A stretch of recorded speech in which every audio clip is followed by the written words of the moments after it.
if you think that the only way for a person to have ethics or an understanding of each other or compassion for each other is to rely on ancient myths. Is he fat or is he jacked? This is Joe Rogan's Bubble Gut Explained. So in this video, I'm gonna explain to you what the reason is of Joe Rogan's bubble gut. He's been shown in different videos, different clips, different screenshots and photos of having this bubble gut, even though he's well known to be doing mixed martial arts, tons of cardio, eating a remarkably healthy diet, all this stuff. Why is it that he looks round? Why does it look like he has this gut, this fat on him, even though he, has a pretty low body fat percentage for a guy in his mid-50s? There are other people online who actually believe that the cause of Joe Rogan's bubble gut, or the cause of his, distended stomach look, is because of his chronic GH use. Now, GH stands for growth hormone, so that's what we're actually talking about here. If you look at somebody like Derek from More Plates, More Dates, he's made a video kind of going in depth, and essentially his stance on it, what he believes it is chronic use of GH. Joe Rogan has come out in the past and been pretty transparent about the fact that he does use human growth hormone for performance benefit. This is a performance enhancing drug. It is human growth hormone. It can be taken exogenously via an injection. Now, human growth hormone is obviously produced endogenously in the body as well. However, for those performance enhancing benefits, whether it's muscle growth, whether it's strength, whether it's to help you burn fat, can be accentuated or can be essentially increased dramatically by actually injecting it. So Derek is in the camp where he essentially took the stance that he thinks that Joe Rogan's gut is because of this use of growth hormone. Now, chronic growth hormone has been linked to essentially slowing of the gastric emptying. So it can actually slow down how your intestines sort of process the food, and it can lead to basically this distension of the gut, whereby the gut kind of puffs out and you get this really intense bloating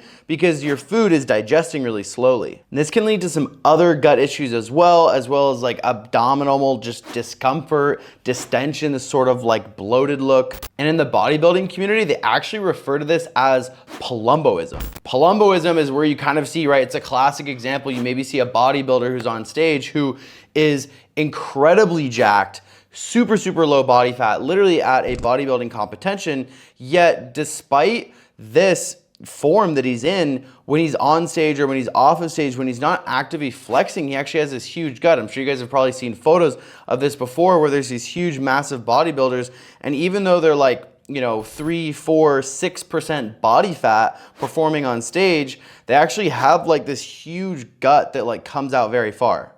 That's what would be this palumboism. And so Derek from More Plates is saying that, hey, Joe Rogan has palumboism from this growth hormone abuse. And then actually this chronic growth hormone use can actually lead to more insulin resistance as well, which can lead to more gut issues, more digestive issues, which just can further the issue and further this gut distension that we see. Another reason he was linking this chronic GH, use or abuse to Joe Rogan is because he was showing photos of before and after sort of Joe Rogan in his like maybe late 20s, 30s, and then photos of him now, which he does kind of have a little bit of a changed look where, he's obviously bald, so he doesn't have any hair, but you see his head look a little bit bigger.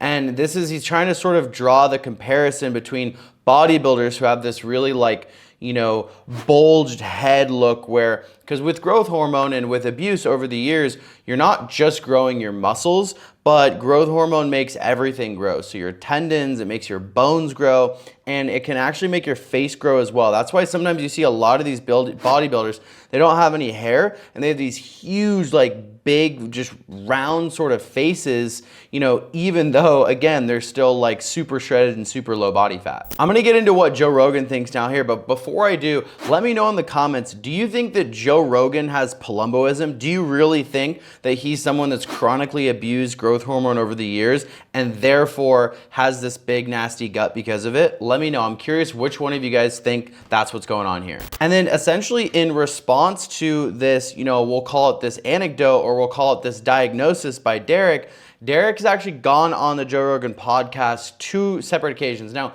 in the first episode, they actually talked about this. I did not have HGH gut. I ate like a giant bowl of spaghetti with sausage. In hindsight, I think it was just like gut dysbiosis from like your diet at the time? Because Well, you it got was- rid of it pretty quick, right? Yeah, I got rid of it real quick. But it was also that night. That was a nighttime podcast, and I had eaten a huge meal. I think that Derek's original argument was off because he was essentially accusing Joe of chronically abusing growth hormone, but Joe's always been open about PEDs. He's always been open about what he takes as far as TRT, growth hormone, and so he's always said that he used it, but he's not someone that's known to abuse it. Like when you're really talking about palumboism and GH gut from bodybuilders, these are people that are really abusing growth hormone, which means they're using it for really, really long periods of time, and they're also using it in really, really high doses.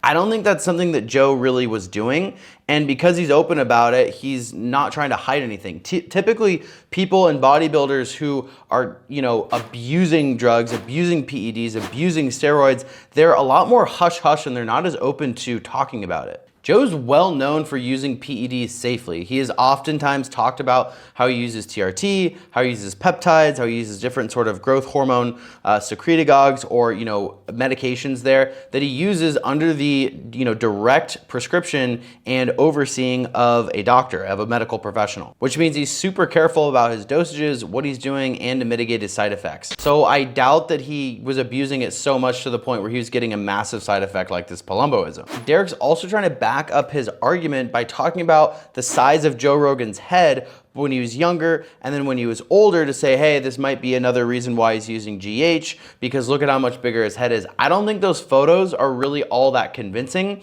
I think that part of the reason Joe Rogan looks a lot different now is just because he's probably 20 years older than he was in that previous photo, and people's, face and things just change and they lose hair, which makes him look totally different. However, here's why I think that Joe's rebuttal and Joe's reaction to Derek in that video on his podcast was not all that convincing. It seems a little bit interesting that Joe is saying that the reason that his gut looked this way was simply because he had eaten a big meal, but if you look at him, he looks really pretty large. I know bloating, trust me, I'm bloated quite a bit from different gut issues and things that I have, and my gut typically never looks that big. So I think it's a little bit interesting to think that just one single meal could make him look that bloated and have his gut hanging out that much. Also in the podcast, he said, oh, I got rid of it really quick. And I just thought that was really interesting language to use to really sort of talk about that issue. If you truly were just bloated from a meal that you had just ate, I feel like you wouldn't use the term, yeah, I got rid of it really quickly. You know what I mean? Like getting rid of something seems like a side effect or seems like a condition that you have from something versus like if this was truly really the only reason he had a gut was because he ate something, I feel like he would have just said like, oh, there was nothing to get rid of. I just was, I was just bloated from the meal. It went away immediately after that. Probably would have said, I didn't have any issue. There was nothing to get rid of. I just had a food baby for a few hours after that big meal. So essentially it looks like, both sides of the argument have some holes in it to poke, and I definitely don't think that we're going to know the answer 100% one way or the other. I think Joe Rogan definitely does use GH. He has talked about it. I think now he's using Samorelin, which is a peptide, and then he's taking IGF-1 directly instead of using human growth hormone to raise IGF-1 levels. And I don't know how much he was using it or how much he's abusing it. So whether or not the gut dysbiosis, came directly from GH, came all from GH, or was a mixture of using GH and, just eating a big meal, I guess we won't know 100%. I also feel like Joe might have been dodging it a little bit because if he did have some side effects from GH, he's probably not going to be the first one to admit that and probably just doesn't want to talk about that. But on the other hand, to say that, he was massively abusing growth hormone and has the same adverse reactions that bodybuilders who have been taking this stuff for 5-10 years and abusing it in huge quantities, I also don't think that's the most reasonable case either. So we're gonna land somewhere in the middle. But I'm curious what you guys think. Again, let me know what you think. Do you think this is full-on palumboism? Do you think that Joe Rogan really truly was able to get that round of a stomach just from one single, overeaten meal of spaghetti and sausage? Let me know in the comments. That's all I have for you guys this way. Have a great rest of your week.